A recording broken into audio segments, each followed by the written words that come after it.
बिस्मिल्लाहिर्रहमानिर्रहीम। अस्सलाम वालेकुम दोस्तों। मोहम्मद बिन कासिम बनु उमैया के एक मशहूर सिपा सलार हुज्जाज बिन यूसुफ के भतीजे थे। मोहम्मद बिन कासिम ने 17 साल की उम्र में सिंध और पंजाब के वो इलाके फ़तह किए जो दरियाए सिंध के किनारे वाक़ थे और अब सरज़मीन पाकिस्तान का हिस्सा है। इसलिए सिंध को बाबुल इस्लाम कहा जाता है। उन्हें इस अजीम फ़तह के बायस हिंदुस्तान के मुसलमानों में एक हीरो का एजाज़ हासिल है, क्योंकि हिंदुस्तान पर इस्लाम का दरवाज़ा यहीं से खुला था। मोहम्मद बिन कासिम 694 ईस्वी में सऊदी अरब के शहर ताइफ में पैदा हुए। उनके वालिद ख़ानदान के मुमताज़ अफराद में शुमार किए जाते थे। हुज्जाज बिन यूसुफ को इराक़ का गवर्नर मुकर्रर कर दिया गया तो उसने सकफ़ी ख़ानदान के लोगों को मुख्तलिफ़ ओहदों पर मुकर्रर किया। उनमें मोहम्मद बिन कासिम के वालिद भी शामिल थे जो बसरा में गवर्नर थे। इस तरह मोहम्मद बिन कासिम की इब्तदाई तरबियत बसरा में हुई। तकरीबन 5 साल की उम्र में उनके वालिद का इंतकाल हो गया। बचपन ही से मोहम्मद बिन कासिम मुस्तकबिल के ज़हीन और काबिल शख्स नजर आते थे। आप गुर्बत की वजह से आला तालीम हासिल करने की ख्वाहिश पूरी न कर सके और इब्तदाई तालीम के फ़ौरन बाद ही फ़ौज में भर्ती हो गए। उन्होंने सिपाहगरी की तरबियत दमिश्क में हासिल की और इंतहाई कम उम्री में अपनी काबिलियत और गैर मामूली सलाहियतों की बदौलत फ़ौज में आला ओहदा हासिल करके इम्तियाजी हैसियत हासिल की। 15 साल की उम्र में 708 ईस्वी को ईरान में कर्दों की बगावत के खात्मे के लिए सिपा सलारी के फ़राइज़ सौंपे गए। उस वक्त बनु उमैया के हुक्मरान वलीद बिन अब्दुल मलिक का दौर था और हुज्जाज बिन यूसुफ इराक़ का गवर्नर था।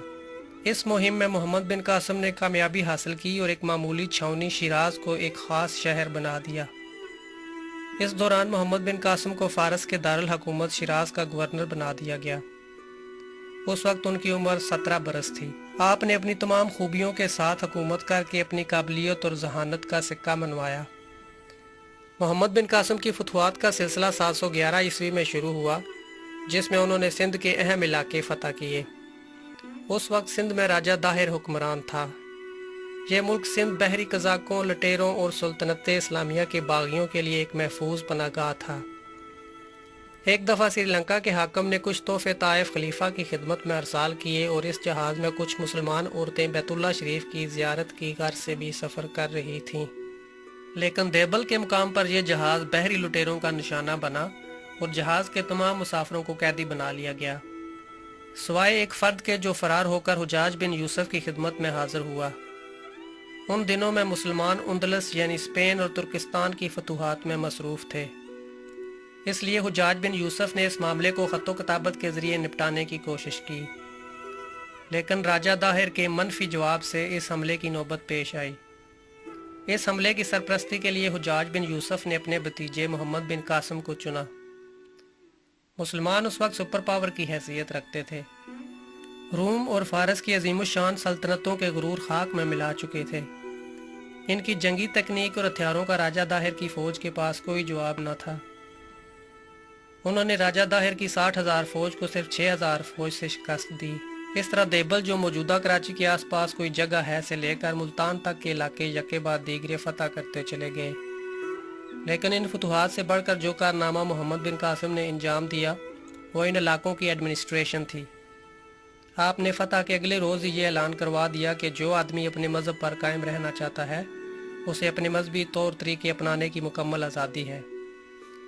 इसके अलावा मंदिरों और गिरजों का सालाना वजीफ़ा भी बैतुल माल से मुकर्रर किया। वो अवामुन्नास में इतने मकबूल हो चुके थे कि लोगों ने इनकी याद में शहर के बीचों बीच मुजस्समा तामीर करवाया। उन्होंने तकरीबन 4 साल सिंध में गुजारे, लेकिन इस मुख्तसर अरसे में उन्होंने फतूआत के साथ साथ सल्तनत का आला इंतज़ाम किया और सिंध में ऐसे निज़ाम हुकूमत की बुनियाद डाली जिसने इंसाफ के तकाज़ों को पूरा किया और अवाम के लिए रवादारी की उम्दा पॉलिसी इख्तियार की। ख़वातीन व हज़रात, मोहम्मद बिन कासिम की शख्सियत इंतहाई पुरवकार थी और उनका इखलाक जल्द ही दूसरों को अपना गर्विदा बना लेता था। वो हर शख्स से मोहब्बत से पेश आते और इनके मातहत उनकी हर दर्जा इज़्ज़त व एहतराम करते। अपनी आम जिंदगी में लोगों के गम बांटते उन्होंने हर मोड़ पर अक्ल व फरासत को पूरी तरह इस्तेमाल किया। आपकी बुलंद ख्याली और मुस्तहकम इरादे इनकी कामयाबी की दलील थे। मुल्तान की फ़तह के बाद मोहम्मद बिन कासिम ने शुमाली हिंद के सरसब्ज़ो शादाब इलाके की जानिब मुतवज्जो होने के लिए कदम बढ़ाए।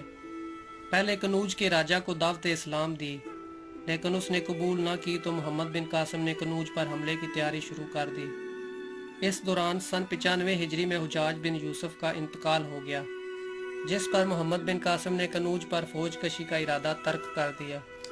हुजाज बिन यूसुफ के इंतकाल के कुछ अरसे बाद ही वलीद बिन अब्दुल मलिक ने मशरकी मालिक के तमाम गवर्नरों के नाम अहकामात जारी किए कि वो तमाम फतूहात और पेशकदमी रोक दें। मोहम्मद बिन कासिम की शुमाली हिंद की फतूहात की ख्वाहिश पूरी करने की हालात ने इजाज़त न दी और कुछ ही माह बाद खलीफा वलीद बिन अब्दुल मलिक का 96 हिजरी में इंतकाल हो गया।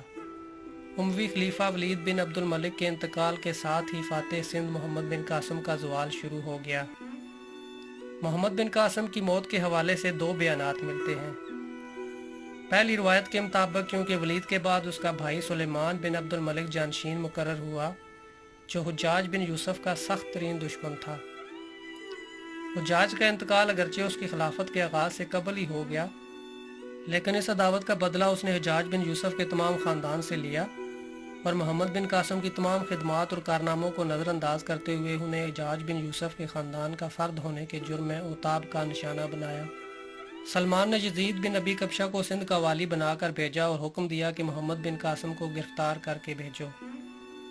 मोहम्मद बिन कासिम के साथियों को जब उनकी गिरफ्तारी का पता चला तो उन्होंने मोहम्मद बिन कासिम से कहा कि हम तुम्हें अपना अमीर जानते हैं और इसके लिए आपके हाथ पर बैत करते हैं। खलीफा का हाथ हरगिज़ आप तक नहीं पहुंचने देंगे।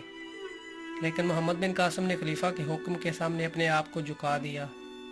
ये उनकी अजमत की सबसे बड़ी दलील है कि अगर वो ऐसा ना करते तो उनकी इमदाद के लिए सिंध के रेगिस्तान का हर जर्रा आ गया था, लेकिन उन्होंने अपने आप को भी कब्शा के सुपुर्द कर दिया।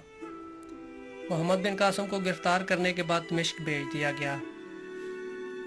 सलमान बिन अब्दुल मलिक ने उन्हें वासित के कैद खाने में कैद करवा दिया। 7 माह कैद की सोबतें झेलने के बाद वो इस दुनिया से रुखसत हो गए।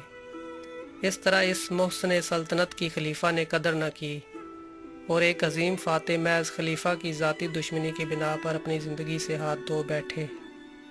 दूसरी रवायत के मुताबिक मोहम्मद बिन कासिम ने राजा दाहिर की मौत और इसकी फ़ौज को शिकस्त देने के बाद दस्तूर के मुताबिक माले गनीमत और राजा दाहिर की बीवी और बेटियों को अपने हाकम खलीफा सुलेमान बिन अब्दुल मलिक को भिजवाया।